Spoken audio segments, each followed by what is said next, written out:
So here is Language Lessons for a Living Education, Level 5. This thing is hot off the presses. This is the first year they've had a Level 5. This is from Master Books. I had this on pre-order and just received it today. So it was printed in June of 2019. So it's brand new. And we have been doing language lessons for today for the last 2 years. And love them. And I saw these this year and just wanted to try something different. I love language lessons for today. I highly recommend them. They are very gentle, Charlotte Mason approach. And so I would say this is also like a Charlotte Mason approach, but it has a little more of a little more deep and a little more workbooky, I guess, like a little more like a traditional school flavor to it. So that could be good or bad, or depending on your family. But I thought we would try it for my daughter going into 5th grade this year. It does go into more details with grammar and just different parts of speech. It just is a little bit more deep. So depending on what you're looking for, it could be a good fit for you. And I'll break it down for you and tell you that I think it looks great. It has 180 days, so it's set to be a 5-day-a-week language arts program. You could certainly change it. We're going to, and I'll tell you how we're going to change it, but you could certainly take out, there's at least 2 days a week that you could just omit if you had your own spelling, or if you're going to do your own reading. You could omit easily 2 days a week and still get your money's worth out of this. So it says that these lessons are about 20 to 30 minutes per day. I think 15 maybe, probably for an older kid, especially for this level. And it has answer keys, and it's going to teach them all about the parts of speech. It's going to teach them about verbs and possessive nouns, conjunctions, compound sentences, clauses, syllables, lots of spelling rules. So even if you weren't going to use this for your spelling program and you didn't want to use the lists, it does have some really great little short, like a 1-day lesson where it teaches you about blends or silent sounds or sounds that may sound different in different words and be spelled the same. So it's definitely a neat little spelling lessons in here. Abbreviations, punctuation, root words. They have picture studies. There's narration, there's writing, there's dictionary skills, and there's also quite a bit of Bible study as well. So that's kind of what's covered in here. And you can see it has some stuff for mom or dad if dad's teaching. And there are independent reading. There's independent reading assigned. And there are, like I said, oral narration, memorization, stories, poems, proverbs, writing a paragraph, picture sketching, spelling, and vocabulary. So that's all in here. And you can see, just like if you've ever used Master Books, they always give you the flow. So, and the flow pretty much stays the same throughout. So from what I can see, day 1 is going to almost always be either a narration. Your child reads a short story in this book and does a narration of it, or it might be a picture study or a map study, but the day 1 is usually narration, and then the second day is like grammar. I'll show you. We'll go through it, but it lays it all out for you if you wanted to follow it. And then also, if you did follow the way that they recommend, you would need to purchase, I'm going backwards, this little book here. It's called 101 Favorite Stories from the Bible. And this book is used for their reading comprehension, and it is going to be day 4 for every week. We're going to skip this, but you would need to purchase this book if you're going to use this out of the box like they say to. So I'll take you to the first week. So like I said, day 1 is going to be usually a narration, story reading. So that's the way it looks today for this first lesson. And then you've got a little thing on the back for the first day where they're teaching you about analogies. So something about this story that they just read. Like, obviously there was an analogy in it. And they're giving you some stuff to talk about. I feel like for a 5th grader, a lot of this they would be able to do on their own. And you would just need to check behind. So day 2 is always a grammar practice. And you can see, there it is. So it's this page, and it's just the 1 page for the first week. Day 3 is going to do some kind of writing. You're just breaking down sentences, different sentence types here. And then day 4, reading comprehension from that book that you would have to purchase extra. And you can see they're going to read the story in Copywork, memorization, draw a picture, and then copy a caption. So if you're into Copywork, then this would be fine. And then day 5 is always the spelling lesson. And it's really spelling kind of rules. So like the first week, it is short vowels, vowel pairs, consonant pairs, and then the Q-U pair. So like I said, even if you didn't want to use this for your spelling, it would be really great. Just your kids, it would probably take them, 15 minutes to do this lesson. And they're learning some stuff.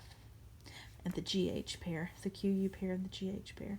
So the letter Q is always followed by a U. And this pair makes the qu sound. So that's pretty cool. And it's a good reminder when you have older kids who maybe have forgotten some of this stuff. So this is something that could, help them with their spelling, even if they're using another spelling plan, to go forward and just learning these rules. So I think this is really good. So here's lesson 2. Like I said, day 1 is like a narration.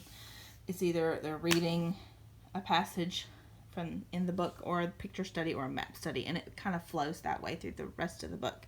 So day 1, picture study, observation questions. So then you got, let's see, descriptive writing here. Then you have grammar practice. And then you have something just for fun. And then you have reading comprehension, always on the 4th day. And then spelling, okay? Go one more. Next lesson. Day 1 reading story, narration. And then same day, they're going to do a map study afterwards. Then day 2, grammar practice. And on the back, a little more. A little more here. This is still that 2nd day of the 3rd week. So it tells you what day you're on here. It says day 12, but basically every week it's exercise 1, 2, 3, 4, 5. So it goes on a little more here. And then for the 3rd day of this week, you're going to do interjections and conjunctions. And you're still combining sentences. Then reading comprehension on day 4. And then day 5, spelling practice. So it does look like the lessons get a little bit longer. And we'll go on one more week. Lesson 4. The first day, reading a poetry or oral narration. There's what goes along with it, memorization. So this would be the first day of that week. And then you're going to do grammar practice for day 2.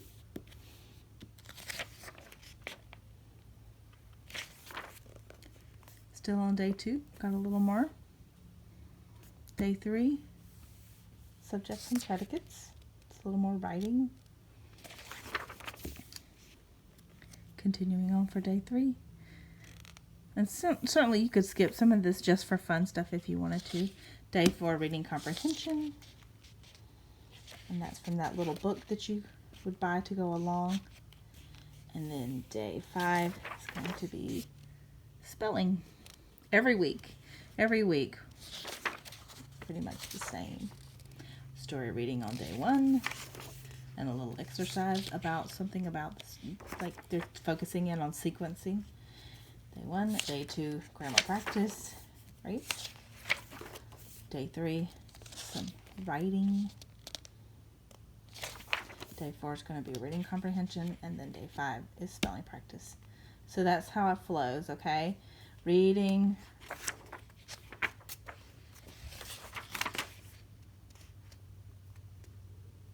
grammar practice, a little more writing, reading comprehension, and spelling practice every week. So as we do this, we're going to not do the 4th day reading comprehension. We're going to do our own literature on our own. So we're just going to skip this. So as I use this book, I'm going to rip it apart and just pull all of these day 4s or exercise 4 out. And we'll just skip it that day. And since we do language arts like 4 days a week, that's how we'll roll with it. So you could easily, like I said, you could easily lose day 4 and 5 and just use the rest of it, and it would be still a fantastic little program. So I think it looks great. I love that they're reading little stories. I love that they get to do oral narration. They're having to write all the stuff. And I love that it's teaching them like things about what good writing looks like sequencing.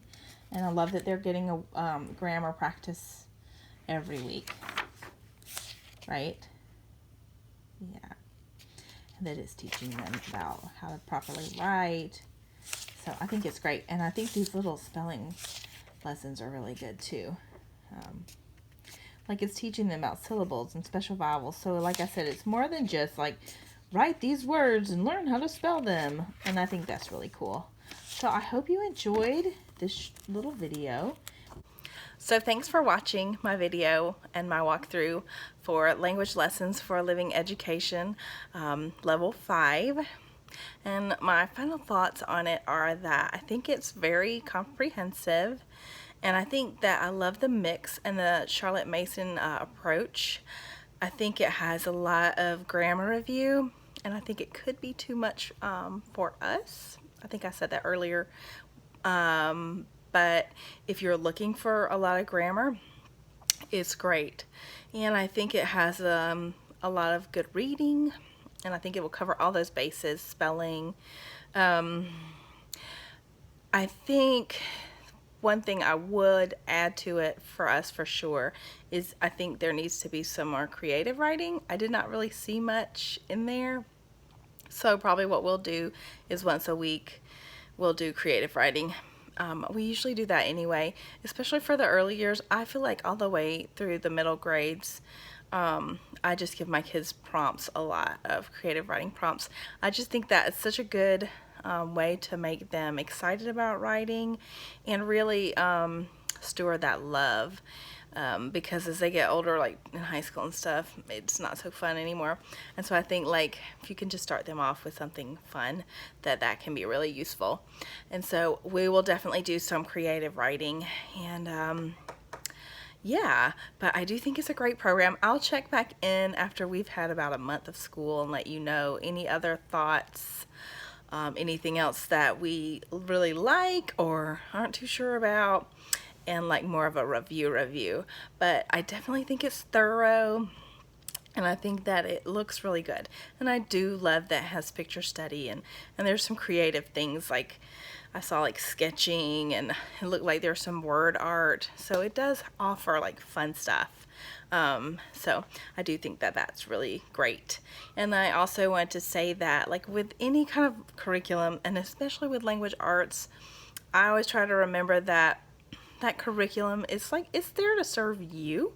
And so I try to remember that with my kids, especially if parts of it aren't working, just to remember that I'm not trying to bend my child to fit the curriculum, but that I'm going to use the curriculum in a way that is best for my family. So that's one thing I love about homeschooling. It's this opportunity to give your child this private, tailored education. And so I just want to remind you all that, you know, we're not a slave to our curriculum. It's supposed to serve us. So just take from it whatever you can. And I hope you guys have a great day. Thanks for watching.